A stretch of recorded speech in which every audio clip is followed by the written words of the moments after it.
Hello tout le monde, j'espère que vous allez bien.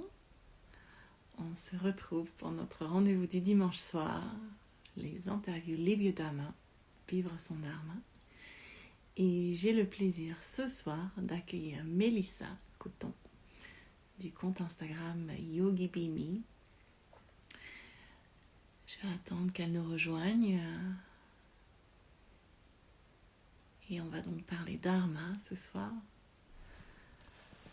Et c'est grâce à l'histoire de Mélissa que j'espère pouvoir rendre ce terme et ce concept un peu plus facile à comprendre et surtout à appliquer à vous-même. Et comme je l'ai déjà dit plusieurs fois, l'idée c'est vraiment de vous permettre de vous rendre compte que c'est pas réservé qu'à certaines personnes, c'est vraiment accessible à tous de vivre une vie depuis l'espace du cœur, une vie qui a du sens. Hello Marie. Donc on va attendre Mélissa. Et puis on va pouvoir commencer. Mélissa, quand tu es là, tu peux m'envoyer une demande de vidéo.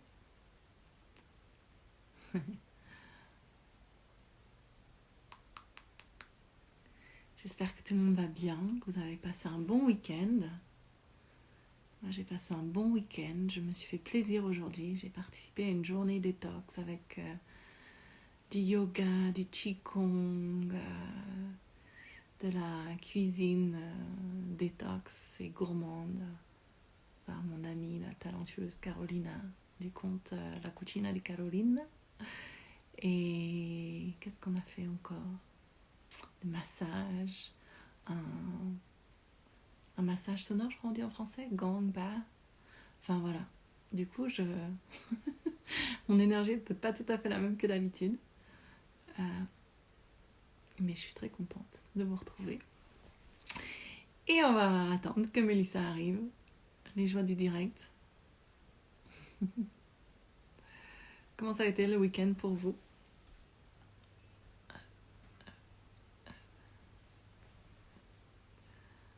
Racontez-moi. Est-ce que c'est la première fois que vous écoutez? C'est live? Est-ce que vous avez déjà eu l'occasion d'écouter les épisodes précédents? Je commence à me perdre dans les numéros. Je pense que c'est le 5e aujourd'hui. Mélissa, es-tu là? Bonjour à tous. Alors pour la petite histoire, je vais commencer à raconter. Mélissa, à l'époque où je vivais à Marseille et où j'avais une salle de yoga, est arrivé un jour où j'organisais un cours pour une œuvre caritative, pour une course pour laquelle il fallait lever des fonds. Et du coup, j'avais organisé plusieurs cours de yoga. Et elle venait de rentrer en France, là, voilà. Et coucou Mélissa. Alors, je vais rappeler ça une fois qu'elle sera là. Hop là.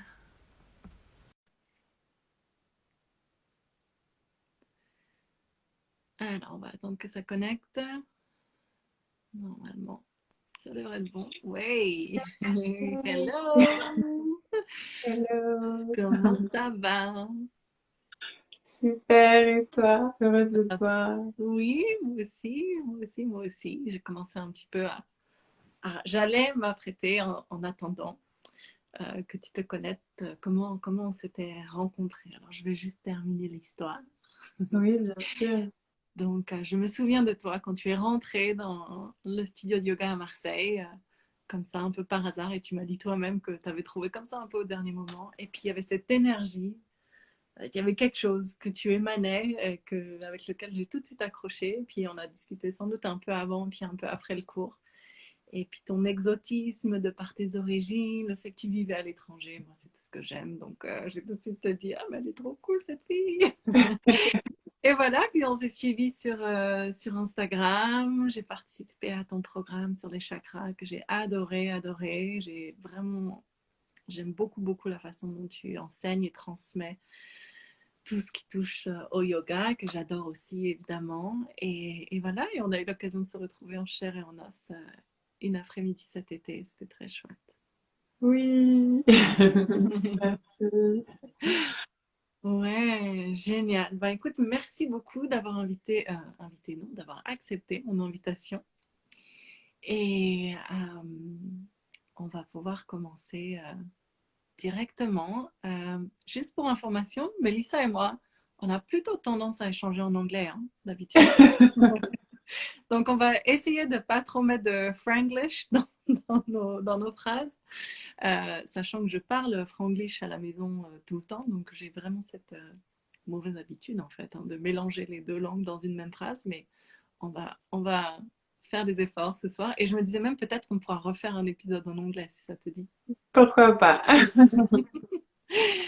Ok, donc le thème de ces interviews, c'est le dharma. Un terme qui ne veut pas dire grand-chose pour les personnes qui ne pratiquent pas le yoga ou qui n'ont pas lu de textes. Même en pratiquant, on n'a pas forcément lu des textes issus de la philosophie du yoga. Euh, et moi, j'ai vraiment de plus en plus à cœur d'accompagner tout un chacun vraiment à se reconnecter à son dharma, son chemin de vie, son appel de l'âme, son pourquoi, ses aspirations profondes, tout ça. Et que vraiment, je trouve qu'il n'y a pas de meilleure façon d'expliquer tout ça et de mettre ces mots un peu en relief, parce que ça peut être des mots, voilà, soit lourds de sens, soit au contraire qu'on ne comprend pas parce qu'ils ne font pas partie de notre culture, et c'est le cas pour beaucoup d'entre nous en France. Donc, quoi de mieux que d'interviewer et d'avoir des personnes qui incarnent pleinement ce que vivre son dharma signifie, nous raconter leur histoire. Donc, Melissa, ce soir, tu vas nous raconter un peu de ton histoire, si ça te va. Bien sûr. Bah, d'abord, merci de m'inviter à partager parce que, comme tu le sais, c'est toujours inspirant pour moi de pouvoir partager sur ces sujets. Et mon intention est toujours de partager afin d'inspirer aussi autour de moi, parce que j'ai vraiment cette croyance ancrée qu'on peut tous vivre notre dharma. Donc, pas besoin d'être yogi, pas besoin d'être qui que ce soit. En fait, comme tu dis, tout le monde a le droit et mérite de vivre pleinement et de vivre son dharma.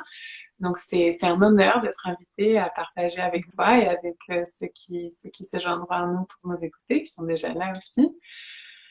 Euh, pour ma part, je dirais que trouver mon dharma n'a pas été évident. Je sais que certaines personnes grandissent en disant, bah, je serai quand je serai grande euh, infirmière peut-être. Et ben moi, c'était pas du tout comme ça. Je savais même pas ce que c'était que le yoga quand j'étais petite fille. Donc j'avais des idées de ce que je voulais faire. C'était aider les gens, mais je savais pas trop à quoi ça ressemblerait. Et euh, et je me suis laissée, je dirais, en quelque sorte déroutée un peu par une société qui me disait que être successful, de Réussir. réussir, Ouais. réussir en fait, c'était étudier, faire de longues études et avoir un travail et avoir un 35 heures et que ça, c'était le bonheur garanti en quelque sorte. Et donc j'ai étudié une licence, après j'ai fait un master et j'ai trouvé un boulot qui était tout ce que je croyais que je cherchais. Et, euh, et non.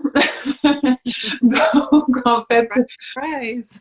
voilà, surprise, surprise. Donc après quelques années, et je peux même pas dire que j'ai quoi que ce soit à reprocher à ce travail. Je travaillais pour une grande corporative, mais qui était très, je dirais, humaine dans le sens où les horaires étaient convenables, j'avais des opportunités, je pouvais étudier à côté, l'environnement de travail était bien. Mais c'était pas quelque chose qui remplissait mon âme, si on peut dire. C'était pas quelque chose qui me faisait me sentir expansive. Et j'ai commencé à pratiquer le yoga bien avant d'avoir ce travail, mais en pratiquant le yoga, je me suis jamais dit que j'enseignerais le yoga. Euh, et la première fois qu'on me l'a dit, d'ailleurs, j'ai un peu rigolé quand quelqu'un m'a dit alors, quand est-ce que tu vas faire ton training pour ton yoga teacher training? Et je me suis dit, mais moi, mais non, mais enfin, il faut être déjà, il faut faire l'arbre droit et tenir le poirier du minute parce que je croyais que c'était surtout ça, le yoga, au début. Et, euh, et en fait, si, en fait, et ce que quelque chose que j'ai compris au fur et à mesure du temps, parce que maintenant ça fait, comme tu le sais, 5-6 ans que j'enseigne le yoga, c'est que le dharma peut évoluer. Mm. Parce qu'avant, j'avais cette pression aussi qu'il faut savoir, je dois savoir quel est mon dharma et il faut que je le sache maintenant. Et si je le sais pas, eh ben, il y avait un peu comme une sensation de panique de devoir savoir quel est mon dharma. Voilà, Euh, question. de pression. Mm. Et en fait, cette pression, elle est imposée par nous-mêmes parce que personne, enfin, si la société peut parfois nous mettre cette pression, mais ça m'a donné beaucoup de liberté de me rendre compte que oui, aujourd'hui, mon dharma est d'enseigner le yoga, mais je sais tout à fait que cela peut évoluer. Maintenant, je m'intéresse plus, disons, à la méditation, au chakra. Avant, c'était peut-être plus l'anatomie et évidemment, je construis sur ce que j'ai déjà pour pouvoir partager et c'est toujours au service des autres. Je pense que c'est un des éléments clés du Dharma, c'est que c'est pour notre bien, mais pour le bien de tous, étant donné qu'on est tous connectés, ça nous fait du bien, on fait du bien aux autres et vice versa.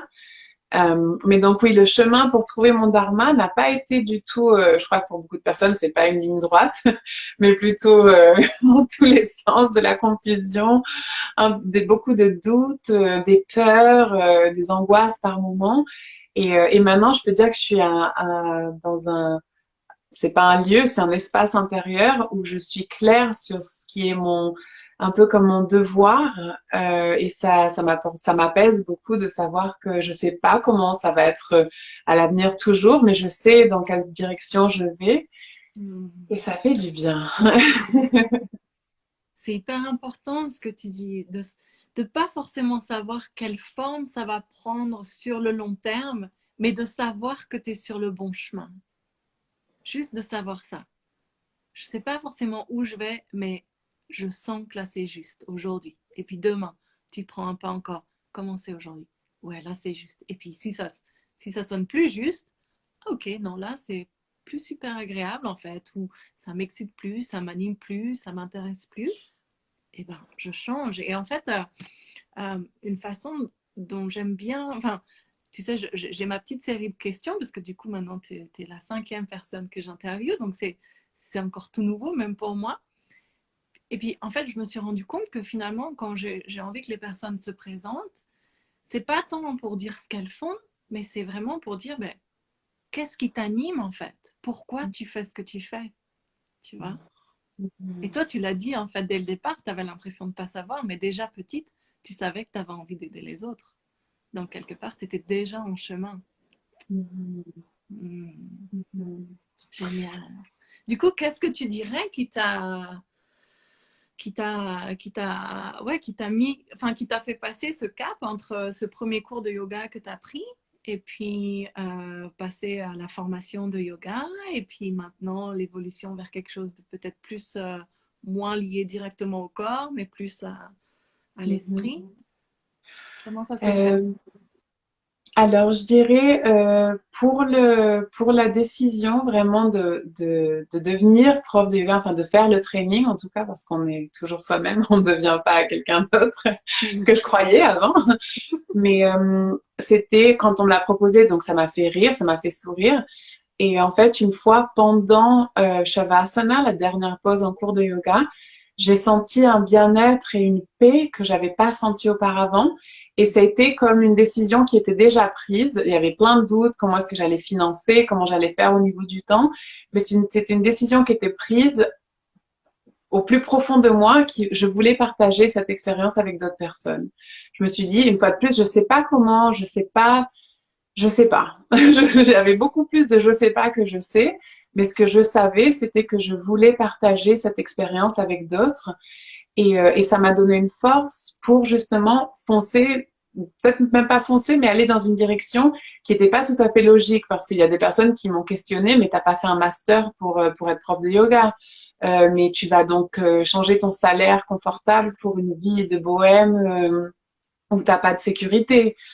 Donc j'ai fait face à des questions comme ça et c'est pas toujours évident. Mais à partir du moment où je savais que ce que je voulais, c'était donner cette expérience aux gens de bien-être, de paix, qui n'a pas de prix mais qui a tant de valeur, je savais que c'est dans la direction dans laquelle j'allais et que après, bah,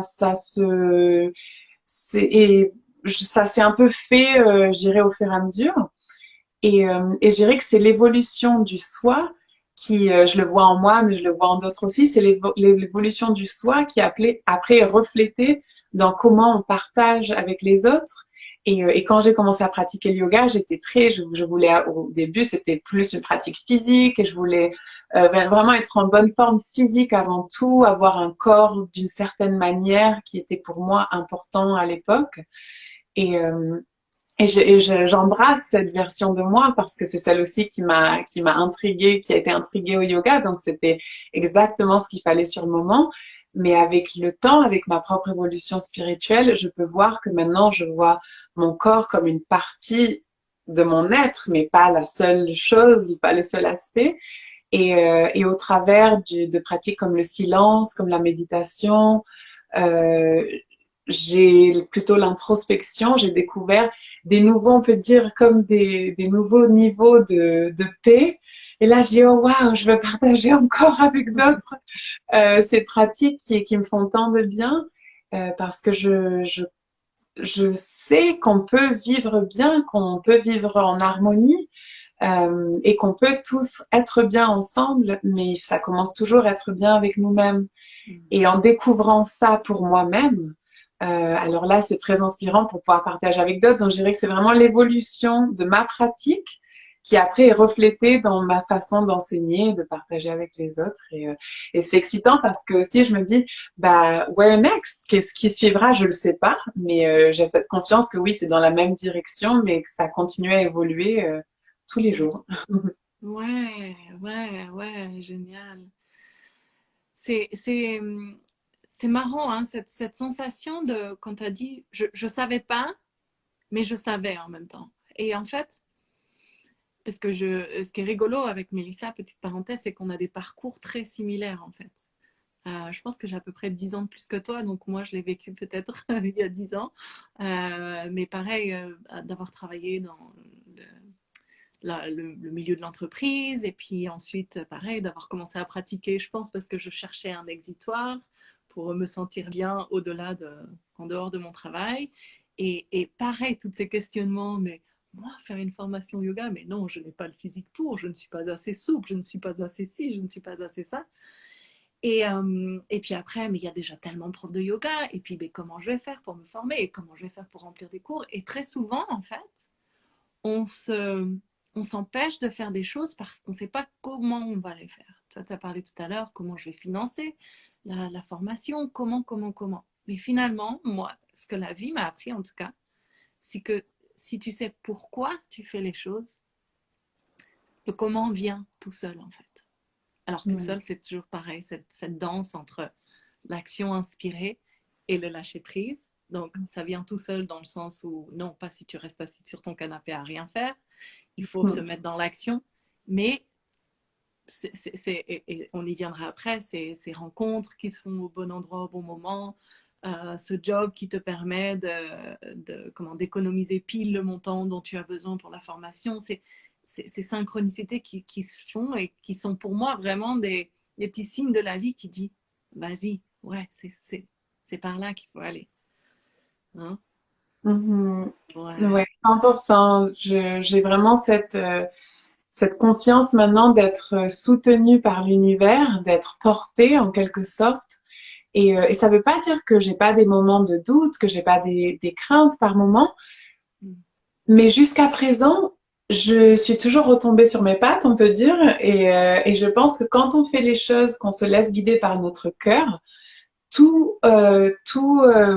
comment dire, on peut conspire dans le sens positif pour que ça puisse se faire parce que euh, tout est connecté, évidemment, on peut le comprendre mentalement, mais on a plus l'expérience quand on jette un caillou dans une flaque et qu'on voit les réverbérations. Donc, chaque action a un impact. Et donc, je pense que quand on a cette inspiration, comme tu dis, l'action inspirée de faire du bien, de partager. On a comme, je vois ça un peu comme si on soufflait dans nos voiles, comme si on était un voilier et qu'on souffle dans nos voiles.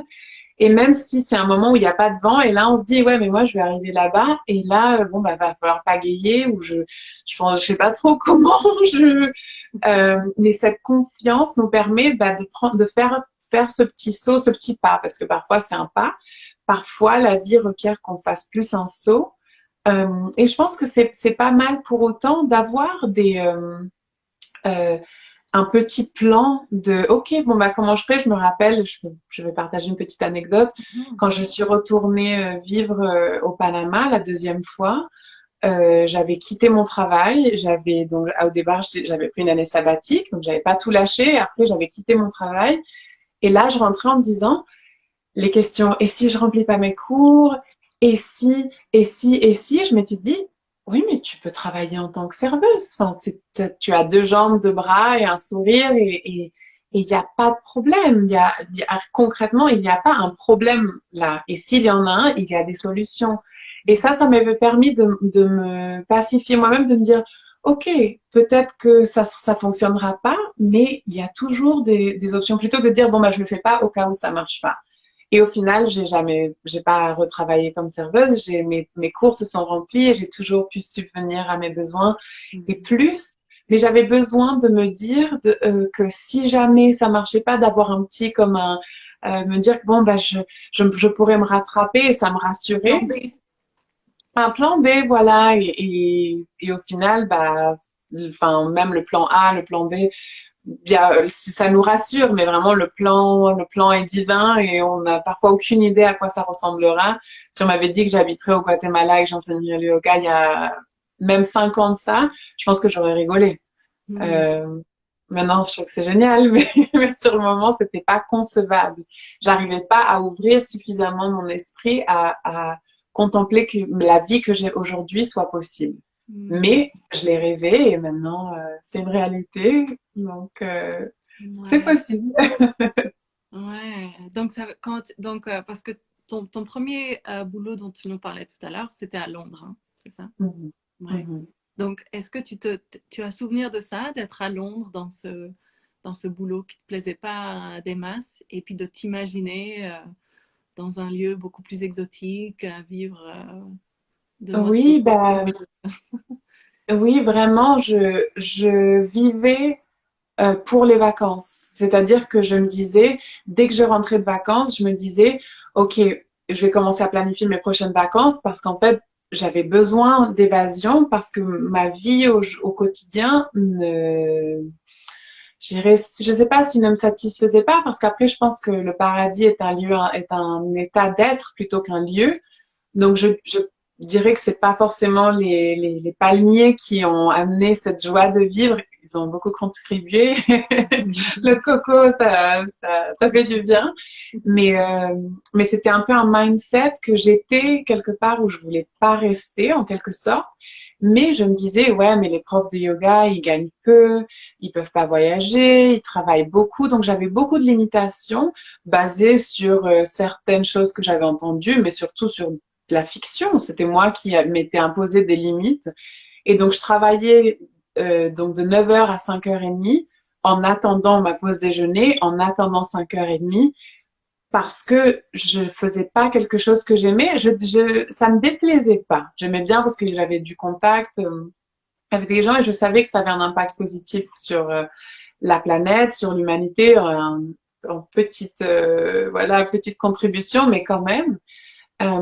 Mais j'étais un peu en état d'acceptation que c'était comme que la vie devait être comme ça, qu'il fallait faire un travail qui payait voilà le loyer, la nourriture, et j'avais un peu cette croyance que c'était comme ça et qu'il n'y avait pas d'autre façon, et j'étais ok avec euh, jusqu'à ce que je découvre qu'il y avait d'autres possibilités. Et là, waouh, la découverte quoi. Ouais. Et tu as dit quelque chose, mais qui est tellement juste, en fait, que quand on vit son dharma, on n'a plus besoin de s'évader de sa vie, en fait, parce qu'on est nourri au quotidien de ce qu'on fait. Un des signes vraiment forts de savoir si on est en chemin, sur le bon chemin ou pas, c'est justement d'avoir cette sensation d'être ravigoré, régénéré quand on fait quelque chose. Ça nous donne de l'énergie. Mhm. Alors que la plupart du temps, quand on fait quelque chose qui nous plaît pas, et ben, ça nous en prend et on se sent à plat. Et voilà, on n'a qu'une envie, c'est d'être le week-end. Et le week-end, soit on fait des choses pour complètement se sortir de la tête et on n'est plus du tout dans notre corps ou dans notre instant présent, ou alors on dort parce qu'on est épuisé, parce qu'on n'est pas nourri par tous nos sens, en fait, que la nourriture, c'est tellement plus que juste ce qu'on mange. Mhm. C'est ce qu'on regarde, c'est ce qu'on entend, c'est ce qu'on regarde à la télévision, c'est tout ça. Mais c'est aussi évidemment ce qu'on fait de notre énergie, quoi. Mhm. Ouais. Tellement, et quand on est si nourri par ce qu'on fait au quotidien, dans notre, voilà, c'est même le mot travail semble comme un peu déconnecté de ce que c'est le Mm. dharma, mais dans notre activité, euh, on a besoin de moins aussi, je trouve, parce que moi, je me rappelle qu'à Londres, je faisais beaucoup de shopping, donc je dépensais beaucoup. Je croyais en fait que j'avais besoin un certain salaire par mois, et je pouvais pas concevoir qu'on puisse vivre autrement parce que j'avais besoin de me faire plaisir. C'est comme ça que j'appelais ça, je qualifiais ça de faire du shopping à outrance. Euh, qui n'est pas bon pour la planète par ailleurs, mais bon, ça c'était même pas dans mon, j'y Champ. pensais même pas, c'était dans mon champ de conscience à ce moment-là. Mais c'était aussi sortir au restaurant, donc les vacances forcément beaucoup plus chères que quand on vit, qu'on prend un backpack et qu'on a le temps. Quand on est riche en temps, on a besoin de moins d'argent aussi. Et donc quand on est nourri par notre vie, par notre quotidien, on a besoin de beaucoup moins de choses. Et ça, je l'ai découvert en le vivant, mais ça faisait peur de lâcher un salaire qui était conséquent ou moyen, mais qui était quand même important, et pour l'inconnu. En plus, c'était ça, c'est que je le lâchais pas pour quelque chose, c'est vraiment lâcher la branche. Si on voit un petit singe qui lâche la branche, il sait qu'il va attraper une autre branche. Il sait pas forcément laquelle, mais il sait qu'il va y avoir une branche. Mais pour nous humains, ça semble, peut-être particulièrement dans la société dans laquelle on vit, ça semble difficile de lâcher la branche tant qu'on sait pas, tant qu'on n'a pas l'autre branche en main. Et parfois, pour pouvoir vraiment attraper une meilleure branche, disons, pour continuer la métaphore, il faut être prêt à la lâcher, sinon on peut pas arriver à atteindre. Et, euh, et ouais, c'est pas facile, mais au pire, il y a d'autres branches pour nous rattraper et la chute sera pas si difficile que ça. Ça aide, je trouve, de penser comme ça un peu. Ouais, il y a en fait, il y a une dimension qui est pour moi hyper importante dans cette notion du dharma, c'est la notion de foi et de confiance en la vie et de confiance que, comme tu l'as dit tout à l'heure, l'univers conspire en notre faveur tout le temps. Quand on se met en mouvement et quand on reprend nos responsabilités et quand on décide d'être souverain de notre vie et de mener la vie qui est juste pour nous, au-delà de nos conditionnements, au-delà de ce que la société tente de nous imposer, etc. Mais ça ne veut pas dire que c'est facile, hein, loin de là. Euh, mais c'est tellement valorisant et c'est tellement, c'est pas valorisant, le mot que je voulais dire, c'est tellement, euh, ah, je trouve pas le mot, rewarding. Mhm. Euh, comment on dit en français, rewarding? Euh, Gratifiant, gratifiant, voilà. Gratifiant. Voilà, d'avoir senti un appel, d'avoir eu peur et d'avoir osé faire face à ses peurs, lâcher quel que soit ce qu'on tenait et de voir que ouais, bah, on a réussi non seulement à attraper une autre branche, mais sans doute une plus belle, une plus grande, une plus, peu Plus importe, fort. plus forte. Et en fait, c'est ça qui est assez génial, c'est que à chaque fois qu'on fait ces petits actes courageux, on renforce notre muscle du courage et de la foi et de la confiance. Mais ça demande une certaine, ouais, un certain acceptation de lâcher un peu le contrôle. Et c'est vrai qu'on vit dans des sociétés où on a tellement l'impression de tout contrôler, que tout dépend de nous, alors Mhm. que non, en fait. Un de mes coachs m'avait dit une fois que en tant qu'être humain, on a l'impression que c'est nous qui contrôlons tout sur Terre, alors que on est l'équivalent d'une petite puce sur le dos d'un âne, quoi, qui ferait, tu sais, qui tape comme ça et qu'elle a l'impression que c'est elle qui va faire avancer l'âne. Non, en fait. Alors oui, encore une fois, on a tous une couleur à donner au monde, des actions à mener. Et l'idée, c'est pas de s'asseoir et d'attendre, mais ouais, d'accepter qu'on ne contrôle pas tout et qu'il y a mille et une choses qui peuvent se passer et que quand on fait les choses depuis l'espace du cœur, eh Mhm. ben, on est soutenu. Ça, moi, j'en suis vraiment convaincue. Après, clairement, comme tu l'as dit aussi, ce chemin du Dharma, il peut être aussi semé d'embûches et de challenges. Alors, et une question que j'aime beaucoup poser, c'est est-ce que toi, tu as justement souvenir d'être passé par des périodes de vie qui étaient pas faciles, des challenges qui t'ont vraiment remué, voire mis par terre. Et puis, avec le temps et avec le recul, tu as pu dire, ah, ok, je comprends maintenant pourquoi je suis passée par là, parce que j'ai appris ça, ça, ça, et parce que j'ai réalisé telle chose ou que j'ai rencontré telle personne. Tu aurais des Mhm. exemples de ce genre à nous partager? Oui. Un en particulier, je dirais, il y a tellement de choses sur ce que tu as dit, la souveraineté, la foi, que je voudrais revenir, mais Vas-y, vas-y, vas-y, vas-y. pour répondre à la question, et j'inclurai ces thèmes-là, quelque chose qui a été difficile pour moi a été le côté économique, financier. Quand j'ai déménagé au Panama, en fait, il y a eu un moment où je me suis retrouvée sans argent. Et j'avais jamais vécu ça de ma vie. En fait, j'avais de l'argent sur un compte un petit peu, mais j'avais pas de carte. Et c'était la première fois de ma vie, en fait, où j'avais utilisé mon argent. Et, euh, et c'était une sensation assez étrange après avoir vécu dans une société où justement, bon, il y a des overdrafts, tu peux aller à découvert, ou il y a toujours comme une option pour, en général, si tu travailles, tu sais que le mois prochain ou à la fin du mois, tu vas recevoir. Et là, je suis arrivée, voilà, j'ai utilisé ce que j'avais. Et je me suis dit, bah, j'aurai mon prochain, c'est-à-dire que j'avais acheté à manger, mais il me restait plus rien. Et mon prochain, le prochain argent que j'allais avoir arrivait du prochain cours. Et le prochain cours s'est rempli et j'ai gagné suffisamment. Et par la suite, ça m'est plus jamais arrivé. Mais je pense que j'avais besoin d'avoir cette expérience pour me rendre compte que même si ça se produisait, tout va bien en fait. Parce que moi, quelque chose qui me fait parfois comme que je comprends pas toujours, c'est ce besoin qu'on a développé en tant que société d'avoir des économies, d'avoir les humains vivent depuis des millénaires sur la Terre sans compte en banque, sans banquier, sans plan B, sans terrain, sans rien, à part leur savoir, leurs mains, leur savoir-faire, leur énergie. Et on a survécu, l'espèce humaine a survécu. Et là, on te demande qu'est-ce que tu penses faire dans 5 ans? Est-ce que tu as des économies? Est-ce que tu as si la retraite? Plein de choses qui limitent, je sens, notre potentiel parce qu'il y a un poids et ça nous enlève notre souveraineté. Et je pense que d'arriver à ce moment de ne rien avoir de matériel, je disais, enfin si j'avais à manger, j'avais un toit, mais j'avais plus rien par-dessus ça, quoi. Et de confier et je me rappelle d'avoir été étonnée qu'en fait, j'étais pas du tout paniquée, alors que l'idée d'arriver à ce moment-là me faisait paniquer. Donc, j'ai pu vivre dans la peur de ne pas avoir. Et au moment où ça s'est produit, je savais que j'avais beaucoup d'amis, que si je leur disais, est-ce que je peux venir manger?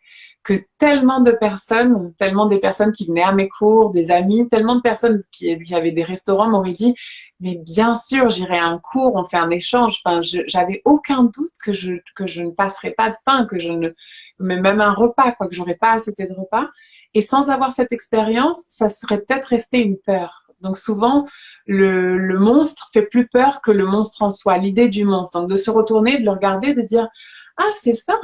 Bon, finalement, j'en faisais tout un truc alors que non. Et d'avoir cette expérience m'a aidé à faire la paix avec ça et de vivre avec ce savoir, la foi, qu'il va toujours y avoir une rentrée. Et là, dans ces dernières 2 années, je dirais que ça c'est vraiment, je l'ai expérimenté exponentiellement, comme tu disais, confier qu'il va y avoir le boulot qui va te donner exactement ce qu'il te faut pour quelque chose. Et là, ça se produit limite au centime près, non?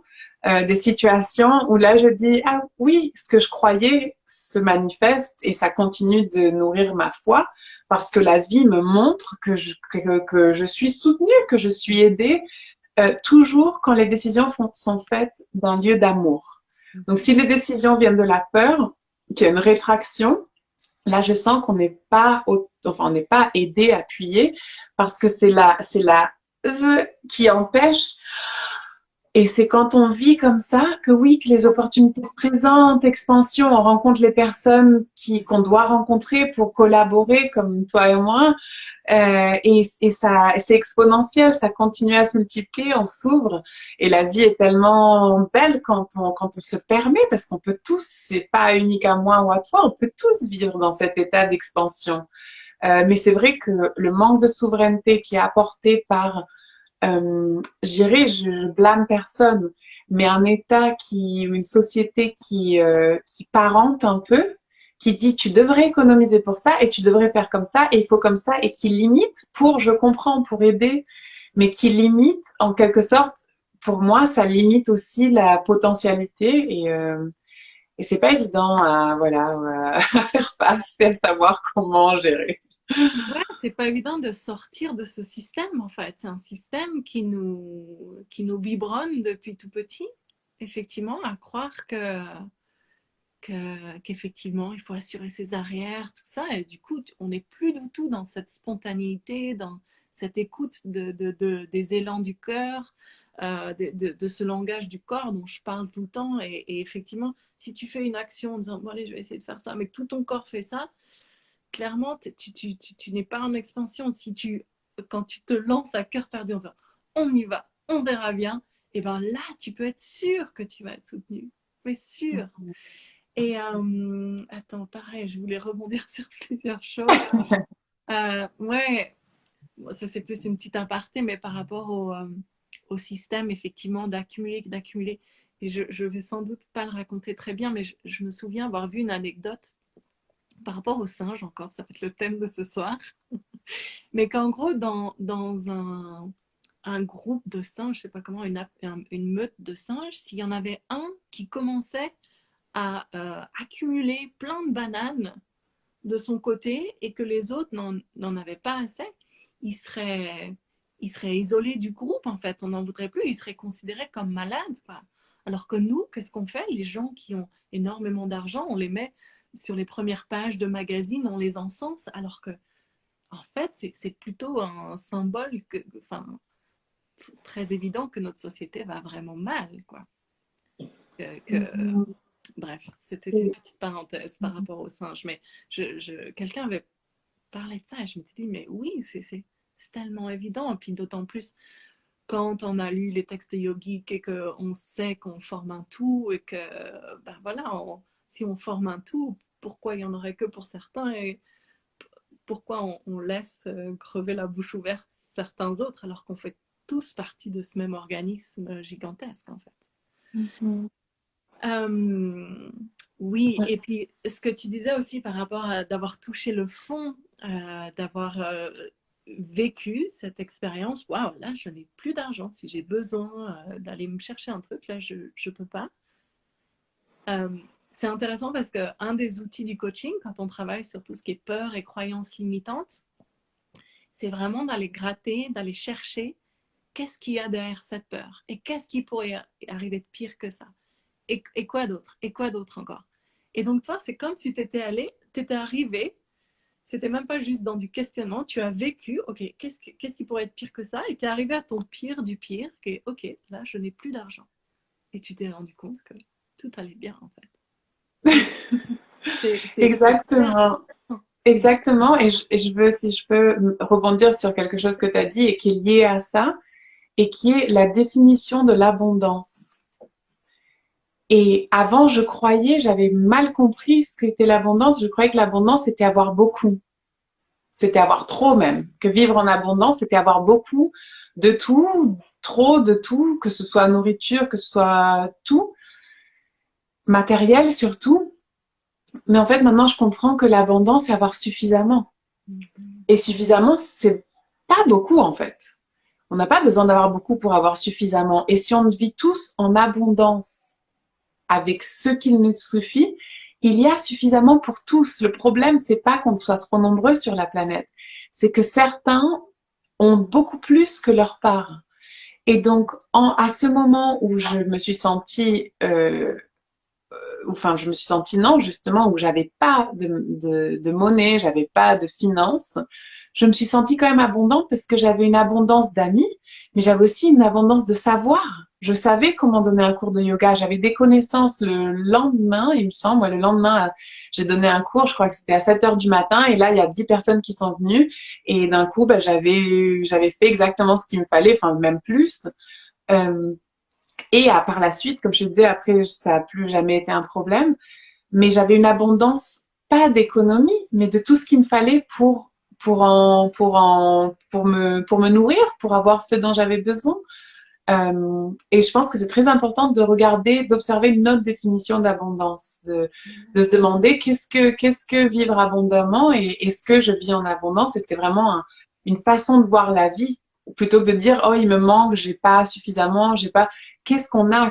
Commencer sa journée en voyant tout ce qu'on a, euh, pas que matériel, mais en expérience, Et en vie. être reconnaissant et exprimer de la gratitude, un outil qui est tellement puissant, justement, si on cherche à cultiver l'abondance. Et ouais, c'est très juste ce que tu dis, que l'abondance, c'est vraiment, finalement, juste avoir ce dont on a besoin, parce que, bah, comme on l'a vu, le singe qui récolte toutes les bananes, ok, super, et une fois qu'il aura mangé ce dont il a besoin, qu'est-ce qu'il va faire du reste? Elles vont pourrir, en fait, et puis il n'y en aura plus pour personne. Donc, en fait, on a juste besoin de ça. Et ouais, et je pense qu'il y a ouais, tout un travail de réapprentissage et de se satisfaire de juste ce dont on a besoin. Et encore une fois, avoir foi et confiance que si on fait de son mieux et que si on vit chaque jour depuis cet espace du cœur, et ben, on, on vit dans l'abondance en fait, déjà. Et Exactement. Et je pense aussi ce qui est important dans ce chemin, pour moi, ça l'est, je suis sûre que pour toi aussi, c'est la compassion pour soi-même.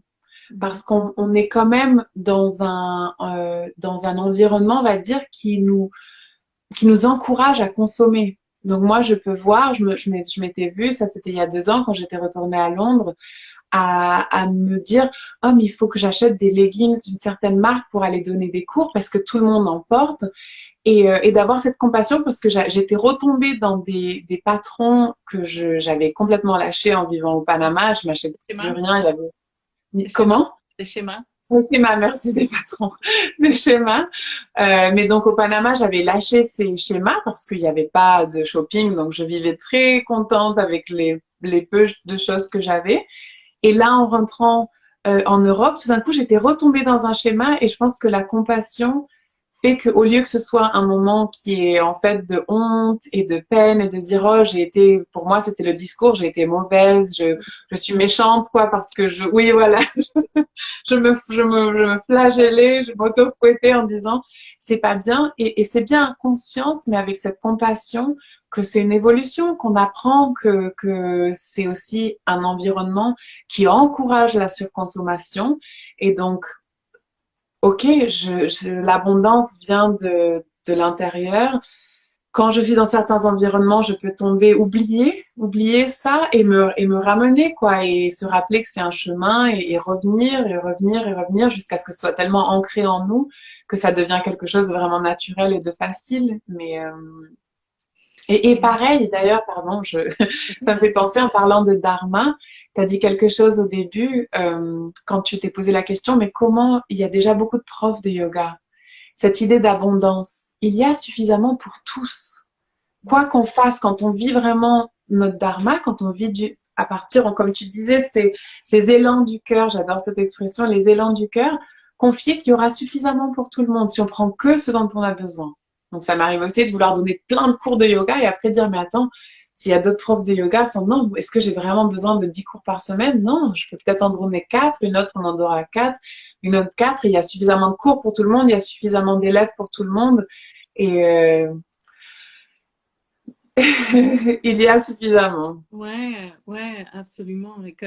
Ouais, ça, c'est un autre concept qui en a pour pour tout le monde, en fait, que le monde, l'univers dans lequel on vit, encore une fois, même si c'est pas ce que le système nous transmet comme message, le monde est abondant, la terre est abondante et, et quand on se met sur cet état vibratoire, dans ce flow, et qu'on part du principe que vraiment être abondant, c'est recevoir juste ce dont on a besoin, alors on vit l'abondance et on est soutenu. Et ça me fait penser à autre chose qui m'échappe là maintenant. Si, oui. Justement, comme tu l'as dit, et je pense qu'on l'a tous vécu, ou pas d'ailleurs, mais en tout cas, je l'ai vécu aussi, cette sensation de quand tu sors de ton contexte habituel, tu t'ouvres à de nouvelles choses, tu rencontres de nouvelles personnes qui te font comprendre la vie différemment, bref. Et, et qu'effectivement, quand tu reviens dans cet ancien contexte, il peut y avoir des anciennes habitudes qui reviennent parce qu'on est, en fait, en tant qu'être humain, on est comme des petites radios, quoi, qui émettons et qui recevons des signaux. Et, euh, et donc, forcément, quand on retombe, quand on, dans le contexte dans lequel on vit, ou si on revient dans notre ancien contexte, ben, on va se remettre à capter des anciens signaux. Et je trouve que là, c'est hyper intéressant, tout le travail autour de la méditation et de tout ce qui est écoute intérieure, en fait, qui va être primordial de rester connecté à notre vibration propre, en fait. Même quand tous autour de nous vibrent différemment ou nous ramènent, j'aime pas forcément haut et bas parce qu'il y a une notion de valeur dans la vibration haute ou basse, mais juste dans quelque chose qui n'est juste pas en cohérence avec notre vibration et là, en tout cas, où on veut aller. Donc, mais là aussi, effectivement, vraiment, pas s'auto-flageller. C'est OK, en fait. Si tu pars du principe que la vie est une école, et ben, comme un enfant, quoi. Tu avances, tu fais quelques pas, tu tombes, et puis ben, l'enfant, il se dit pas, oh non, je suis tombé, j'arriverai jamais à marcher. Ben, non, il se remet debout, et puis il remarche et il retombe. Et en fait, ouais, d'arrêter de se lâcher la grappe un peu et de s'autoriser à faire des erreurs si on part du principe qu'en fait, il n'y a pas d'erreur. Il y a juste des apprentissages et que tout ça nous rapproche un peu plus de ce chemin de vie qu'est le nôtre. Ouais. Oui, c'est bien dire, il n'y a pas d'erreur. Non, Mhm. non. Et pour moi, en tout cas, et je sais que pour toi aussi, la méditation euh, me donne de la souveraineté. Parce que c'est vrai que de revenir euh, à cet espace où tout est plein, où il ne manque rien, on a après moins ce besoin d'aller chercher pour combler un vide parce qu'il n'y a pas de vide. Je peux vraiment parler de cette sensation de vide parce que je l'ai vécu et je pense que enfin, je sais pas si tous les êtres humains le vivent à un moment donné et de chercher des choses pour combler alors qu'au final, il n'y a jamais eu de vide, mais c'est une illusion qu'il manque quelque chose. Et de tous les matins commencer sa journée en connectant avec cette plénitude intérieure, bon ben, ça facilite déjà la tâche de sortir dans un monde où il y a beaucoup, parce que ce sont quand même des tentations. Surtout que le marketing des choses est fait pour dire tu as besoin de ça et si tu as ça, ben, tu seras encore plus heureuse. Évidemment, c'est par expérience que ça ne marche pas comme ça, mais il y a quand même une petite partie de nous qui est là genre et si c'était vrai et si je l'avais, peut-être que oui. Euh, Cette fois, évidemment. non, c'est le dernier. C'est la dernière chose. Non, cette fois, c'est la dernière fois. Guilty. Exactement. Guilty, bien sûr, oui. Et l'humour aussi, je trouve que l'humour aide de rire de nous-mêmes. La méditation me permet de faire ça parce que je me rends compte des pensées répétitives que j'ai parfois et je me dis non mais vraiment, ah, celle-là de nouveau. Et évidemment, essayer de son mieux de rester dans le non-jugement. Euh, c'est ce qui est le plus important, je dirais, de pouvoir observer sans juger.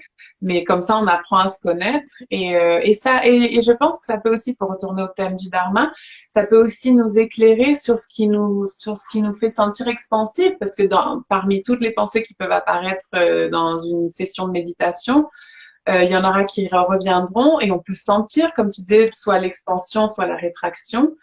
Et je sais que moi, quand je pense aux projets, aux choses qui, par rapport à ce que j'aime, ce que je vais faire, je sens souvent, donc je veux pas méditer sur ça, je prends mes moments pour travailler sur mes projets, mais je remarque quelles sont les choses qui me font sentir comme ça, et si c'est pas le cas, bah c'est pas le chemin pour moi à cet instant. Ça veut pas dire jamais, mais pour se guider comme ça, non, c'est vraiment la boussole. Ah, est-ce que c'est que ça me fait sentir expansif? Oui, bah oui, dans ce sens-là. Et ne pas confondre la peur, parce que parfois il peut y avoir une peur qui vient plus de l'ego, de échouer. Qu'est-ce que ça veut dire? Mais cette peur et ne pas se dire ah mais oui mais ça veut dire qu'il faut pas le faire. Bah je dirais non justement explorer cet espace. Ouais, ouais. Donc, quand il y a de la peur, mais qu'il y a aussi un peu d'excitation, en Mhm. général, c'est qu'effectivement, l'ego, il veut juste nous maintenir en sécurité. Donc, non, non, n'y va pas, tu sais pas ce qui pourrait se passer et tout. Alors qu'en fait, ben, il y a des chances que, ouais, de l'autre côté de cette peur, eh ben, il y a des choses magnifiques. Ouais. Euh, ouais, cette conscience de nos pensées et si on arrivait à vivre moi, honnêtement, je vis comme ça aujourd'hui. Si quelque chose ne me met pas dans cet état d'expansion, je ne le fais pas en fait. j'ai, j'ai passé les 30 premières années de ma vie à me forcer à faire des choses que j'aimais pas. Parce que, Mhm. comme toi, je pensais que c'était ça qu'il fallait faire et je remettais rien en question. Et quand je me sentais pas à ma place, je m'auto-flagellais en me disant que c'était moi le problème au lieu de penser que c'était pas sans penser que ça pouvait être le système. Et, euh, et du coup, bah, j'ai vraiment complètement changé ça. Et aujourd'hui, ouais, si ça me met en expansion, je fais. Sinon, non, en fait, c'est que c'est juste pas pour moi. Et, Mhm. et bon, ça se fait pas du jour au lendemain, ça forcément. Et puis voilà, chacun son contexte. Et l'idée, c'est pas de dire, enfin voilà, on peut pas passer ce que j'essaie de dire, c'est que c'est tout un chemin même de développement personnel et ça m'a pris plusieurs années pour en arriver là, donc ça se fait pas comme ça. Mais on peut vivre comme ça, en tout cas. Ça, j'en suis Mhm. convaincue. J'en suis Mhm. convaincue. Est-ce que, on a parlé de challenge, est-ce que tu as des belles synchronicités à nous raconter depuis que justement tu as fait ce dans le vide, de lâcher ton ancien boulot, de partir vivre au Panama? Est-ce qu'il y a des choses, ouais, je sais pas, synchronicité, des rencontres magiques, des petits miracles qui se sont produits que tu voudrais partager? Mhm. Tellement, tellement. Parce Mais que je ça devient la partagerai. norme, ça devient la norme, c'est ça qui est hyper important de réaliser, c'est que ça devient plus de, tu vois, des petites anecdotes de temps en temps, c'est en fait quand on vit son dharma, la vie n'est faite que de ça, de synchronicité. Ouais. Exactement. Et la plus récente, je dirais, enfin récente, oui, qui est mémorable, parce que comme on dit, ça, c'est à tout moment, à tout instant. Et oui, la plus récente, je dirais, c'était quand j'ai décidé de partir vivre au Guatemala. En fait, c'était pas une décision comme ça, c'est plutôt que je suis partie pour un mois et j'ai décidé d'y rester. Et donc, je suis restée en me disant quand même, bon, au Panama, j'avais quand même une sécurité du fait que j'avais beaucoup d'élèves qui venaient à mes cours et que j'avais créé une vie, en quelque sorte, dont la vie peut Tu être avais vécue au vécu du Panama. coup combien de temps au Panama? 2 ans. 2 ans, ok. Et 2 ans. puis là, tu as décidé de partir quelques mois et là, tu t'es dit, Voilà. J'ai décidé de partir un mois et finalement, je suis restée bah, jusqu'à... Bon, maintenant, je suis en France, mais je repars jeudi pour vivre. si c'est ça. Et, euh, et en fait, en arrivant, bah, il y avait encore cette question de, bah, je sais pas exactement comment je vais faire. Enfin, professionnellement, en disant, je dis ça parce que encore une fois, le dharma et la profession, je sens que c'est pas exactement la même chose, mais économiquement, disons, donc il n'y avait pas de peur cette fois-ci, mais c'était plutôt genre, ok, bah, et là, un ami, enfin quelqu'un avec qui j'avais travaillé, qui faisait du craniosacral therapy, thérapie crânio-sacrale en Angleterre, Ouais. m'a contactée et m'a dit, écoute, j'ai un client qui est au Mexique qui aurait besoin de faire une retraite privée, c'est-à-dire one-to-one, que toi avec cette personne, est-ce que tu es disponible? Et je lui ai dit, bah, je viens de déménager au Guatemala. Le Guatemala, le Mexique, c'est juste à côté. Je suis dispo vu que j'ai pas d'autres. Donc oui, bien sûr. Et au départ, il devait venir pour 10 jours. Il est resté 2 semaines. Et évidemment, c'était le timing parfait. Ça faisait pas longtemps que j'étais là, mais j'avais déjà commencé à trouver mes repères et j'ai donné, disons, j'avais déjà fait des retraites de groupe, plusieurs, 5 ou 6, et c'était la première fois que j'offrais une retraite personnelle, individuelle pour une personne seulement. Donc c'était une très belle opportunité parce que c'est différent de travailler avec une personne seulement. J'ai pu lui dédier toute mon attention et on a travaillé vraiment sur ce que lui avait besoin de travailler. Et c'était la première fois que je faisais ça, mais ça aurait pas pu être possible avec la vie que j'avais où j'étais. Et je suis partie sans me dire que, sans penser à ce qui allait se présenter, mais c'était vraiment idéal. Et c'était une fois de plus un rappel que oui, quand tu sautes, il y a toujours un parachute qui va, même quand tu es là, ah, le parachute c'est pas encore déclenché, c'est intéressant, ben ça doit arriver. Je m'approche du sol là quand même, mais non, non, et tout d'un coup, ah oui, c'est vrai, oui, je le savais, mais une fois de plus, Ah, c'est pas un parachute, ça peut être un trampoline. un trampoline, exactement, c'est peut-être mieux, voilà. Donc le trampoline et ça repart. Et maintenant, donc à partir de ça, j'étais très reconnaissante parce que pour moi, c'était une évolution aussi de mon dharma, d'offrir quelque chose de différent, de travailler plus intimement, d'offrir aussi la cuisine ayurvédique. Donc c'était un nouveau, une évolution. Oui, one to one, c'est vraiment différent. Et une belle expérience pour les deux, je dirais, pour la personne qui travaille, qui se présente pour être, voilà, pour partager, pour connecter, pour prendre de l'air de sa vie. Et cette personne était très bien en partant quand on s'est quitté et on est encore en contact, après on s'est revus. Mais donc ça a été pour moi une nouvelle expérience que je n'ai que pu avoir parce que j'ai pris une décision qui allait en contre de la logique. Et oui, si tu avais eu tes 10 cours ou je sais pas combien de cours par semaine, tu n'aurais pas pu lui accorder tout ce temps et toute cette attention. Pas possible. Et ouais, Mhm. ouais, génial, génial, génial. On arrive bientôt à 1 heure.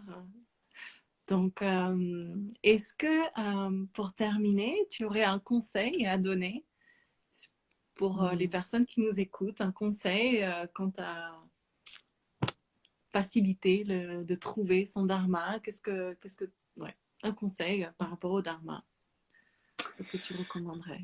Euh, je dirais vraiment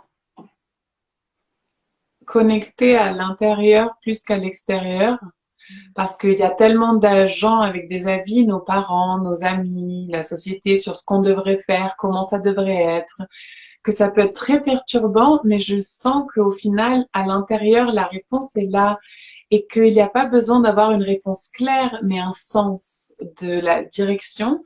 Et après, c'est les petits pas. Les petits pas, oser les petits pas, qu'il n'y a pas besoin de savoir le 5-year plan. Pour moi, c'est angoissant l'idée de dans 5 ans, qu'est-ce que tu vas faire entre, je me dis non, non, on commence, c'est quel sera le prochain pas.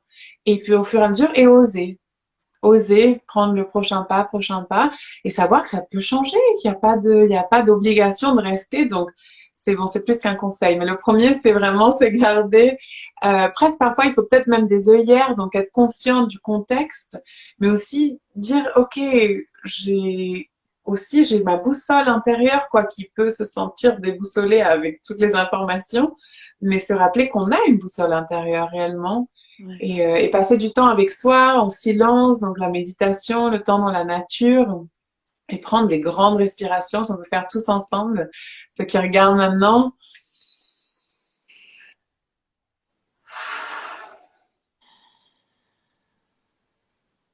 ouais, ça a respiré. Ouais, simplement. Et tu mets un doigt sur quelque chose qui est intéressant, effectivement, d'entreprendre ce travail sur soi, cette décision de vraiment se dire, mais là, ma vie, elle ne fait pas de sens et mais je sens qu'il y a quelque chose pour moi. Je sens que la vie pourrait être autre chose que ce qu'on m'a présenté jusque-là. Ça va pas forcément être compris par tout le monde. Mhm. Donc parfois, c'est effectivement ça peut être une bonne idée de ne pas forcément en parler trop autour de nous, parce que qui que ce soit, et encore une fois, c'est sans jugement de valeur, mais très souvent, les personnes ne sont pas à notre place, donc ils ne peuvent pas savoir ce qu'on ressent à l'intérieur. Et puis souvent, ils vont avoir tendance à projeter leur propre peur, leur propre résistance, leur propre... et ça peut nous empêcher d'avancer. Donc, ouais, de garder ça un peu comme un secret, comme quelque chose de précieux, euh, et qui mérite toute notre attention, et de peut-être pas forcément trop les bruiter pour commencer, pour vraiment qu'ils gardent ce côté brillant et qu'on apprenne à le connaître un petit peu mieux personnellement avant de... parce que parfois, voilà, c'est très abstrait aussi, parce qu'au final, ce que je dis à chaque fois, c'est que c'est pas ce qu'on fait en fait, mais c'est ce qu'on est. C'est ce qu'on est, notre Mhm. dharma. C'est notre Mhm. essence, et en fait, c'est ce qu'on met dans tout ce qu'on fait. Mais c'est Mhm. pas l'action en elle-même, en fait, c'est d'où part l'action. Et c'est pour ça qu'on Mhm. a répété je ne sais combien de fois depuis l'espace du cœur, depuis l'espace du cœur, parce que tout ce, tout ce en quoi on va s'impliquer depuis l'espace du cœur fera partie de notre dharma, en fait, qu'on en soit Mhm. conscient ou pas. Mhm. Ouais. Très belle parole. Merci. Bah, écoute, merci à toi pour tous ces conseils qui sont, ouais, très très justes, très très justes, un pas après l'autre. Et c'est ok de reculer aussi quand finalement on sent que c'était pas par là qu'il fallait passer. C'est pas grave, on aura appris, parce que c'est important de savoir ce qu'on veut, mais c'est important de savoir ce qu'on veut pas aussi. Euh, Mhm. donc merci de tous tes partages, de ton temps, de ton sourire, de ta générosité. Et puis, est-ce que tu veux partager ton actualité du moment? Je ne sais pas s'il y a des choses qui vont se faire en ligne et qui sont accessibles à notre audience qui est plutôt francophone, en tout cas. Oui, je veux bien me partager le cours du dimanche. J'ai d'autres projets, mais le cours du dimanche, tous les dimanches, je vous donne un cours de Yin Yoga qui fait vraiment du bien pour calmer le système nerveux. Et j'offre ça par donation. Je l'enregistre aussi, donc si jamais quelqu'un est intéressé mais peut pas être là en présentiel, enfin en live, je peux envoyer aussi et ça fait du bien. Ouais, Donc oui, par ailleurs, je re-offrerai le programme des chakras, je ah, pense, en mars l'année prochaine. ok, Donc voilà, mais ces informations seront sur ma page Instagram au moment venu. super. Bah, allez suivre Melissa sur son compte. Tu dis juste Yogi Bee ou c'est Yogi Bee? Yogi Bee. Yogi Bee. Ouais, yogibi.me, mais si tu cherches Yogibi, en principe, je crois que ça apparaît. Ok, ok, ok, ok. Et juste pour rebondir sur le cours de Yin Yoga et le travail sur le système nerveux parasympathique, en fait, cette écoute du corps dont on a parlé, de sentir en expansion ou en contraction, bah, quand notre système nerveux sympathique, donc celui qui nous permet de faire face au stress, de fuir ou de lutter, euh, on ne peut pas être à l'écoute de ces sensations quand on est euh, quand le système nerveux sympathique est constamment activé. Donc c'est vraiment important de pratiquer des choses comme le yoga, le yin plus particulièrement, la méditation, d'activer le système nerveux parasympathique et la pédale de frein de notre système nerveux. Et une fois que ça, c'est apaisé, là, on peut entendre toute l'intelligence qui est présente dans notre corps et qui va nous permettre de naviguer justement et d'avancer sur le chemin de notre dharma. Exactement. Merci beaucoup, Mélissa. C'était un plaisir. Merci à toi. Et puis, merci à tous ceux qui nous ont écoutés en direct et à tous ceux qui écouteront le replay. Et à très bientôt. À bientôt. Bonne soirée tout le monde. Salut, Mélissa. Bye.